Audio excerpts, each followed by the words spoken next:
नमस्कार दोस्तों, स्वागत है आप सभी का आपके अपने चैनल सनातनी दुनिया में। दोस्तों, आज का ये वीडियो बहुत ही विशेष होने वाला है क्योंकि आज हम बात करने वाले हैं साल 2026 की अपरा एकादशी के बारे में। हिंदू धर्म में एकादशी का बहुत बड़ा महत्व माना गया है, लेकिन अपरा एकादशी को विशेष रूप से पापों का नाश करने वाली, कष्टों को दूर करने वाली और भगवान विष्णु की कृपा दिलाने वाली एकादशी माना जाता है।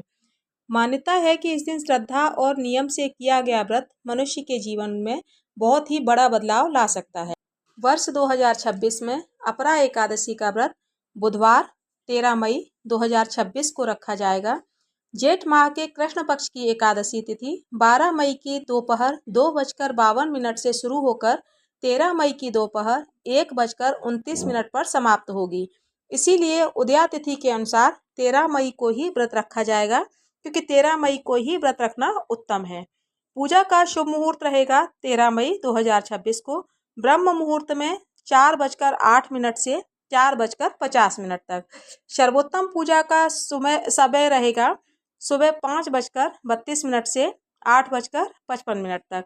विजय मुहूर्त रहेगा दोपहर 2:33 से 3:27 तक और गोधूली वेला में गोधूली मुहूर्त रहेगा शाम को 7:02 से 7:23 तक। दोस्तों, व्रत के पारण का समय रहेगा 14 मई 2026 गुरुवार को सुबह 5:31 से 8:14 के बीच पारण किया जाएगा। अपरा एकादशी को अचला एकादशी भी कहते हैं। मान्यता है कि इस दिन भगवान विष्णु की पूजा करने से अपार पुण्य, मोक्ष और धन की प्राप्ति होती है। हिंदू धर्म में ये कहते हैं कि वर्ष भर की सभी एकादशियों का अपना अलग अलग महत्व होता है, लेकिन अपरा एकादशी का फल अत्यंत दुर्लभ होता है।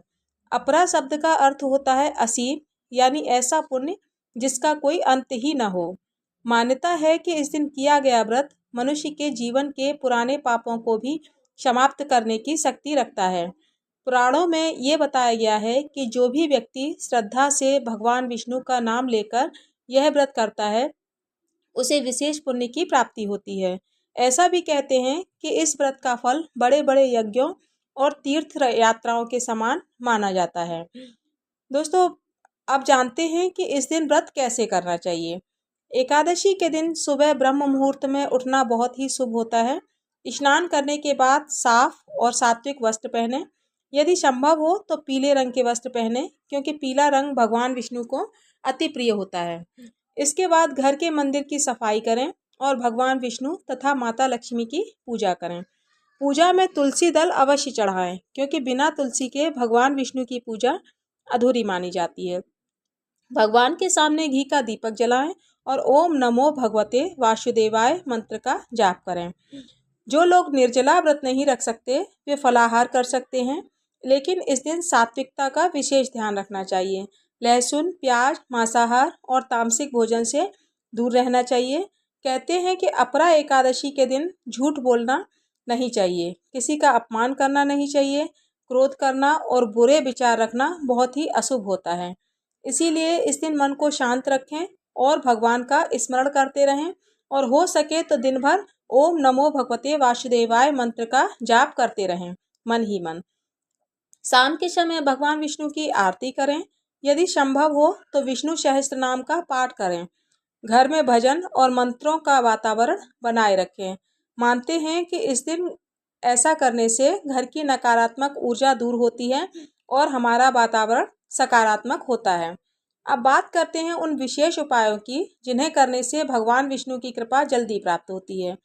यदि घर में आर्थिक परेशानी चल रही हो तो अपरा एकादशी के दिन विष्णु भगवान को पीले फूल और हल्दी अर्पित करें। इसके बाद गरीबों में पीली वस्तुओं का दान करें। पीले वस्तुओं में आप पीले वस्त्र, पीले फल कुछ भी ले सकते हैं। ऐसा करने से धन संबंधी समस्याएं धीरे धीरे कम होने लगती हैं।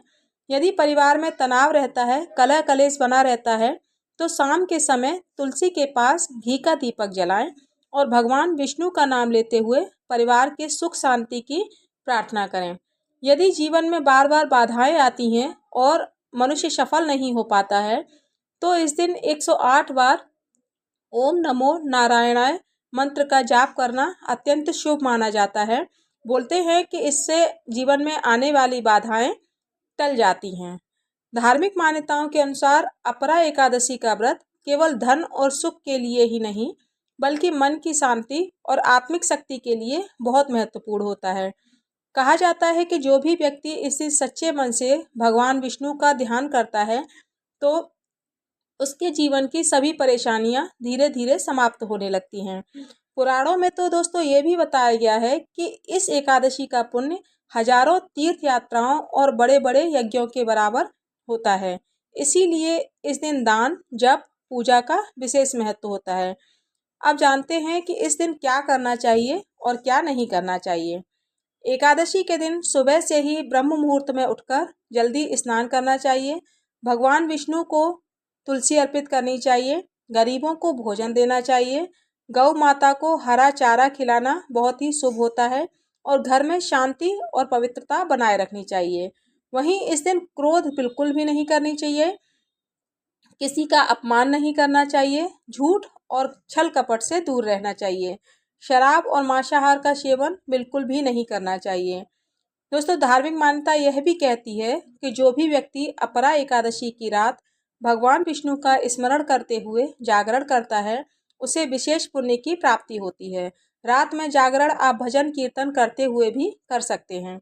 इसीलिए यदि संभव हो तो रात में भजन और मंत्र का जाप करें। घर में दीपक जलाकर भगवान विष्णु का स्मरण करें। अपरा एकादशी हमें केवल व्रत ही रखना नहीं सिखाती है, बल्कि ये भी सिखाती है कि जीवन में अच्छे कर्म, दया, सत्य और भक्ति कितने महत्वपूर्ण हैं। जो भी मनुष्य सच्चे मन से भगवान को याद करता है, दूसरों की सहायता करता है और अपने व्यवहार को अच्छा बनाते हुए अच्छे कर्म करता है, तभी जीवन में वास्तविक सुख और शांति आती है। तो दोस्तों, अगर आप भी चाहते हैं कि भगवान विष्णु की कृपा आपके परिवार पर बनी रहे, जीवन की परेशानियां कम हों और आपकी आर्थिक स्थिति सुधरे, घर में सुख समृद्धि आए और श्रद्धा से आप नियम से अपरा एकादशी का व्रत अवश्य करें। कमेंट में ओम नारायणाय अवश्य लिखें और भगवान विष्णु का आशीर्वाद प्राप्त करें। दोस्तों, वीडियो अगर अच्छी लगे तो वीडियो को लाइक करें, शेयर करें, चैनल को सब्सक्राइब करें। मिलती हूँ अगली वीडियो में। ओम नमो नारायणाय।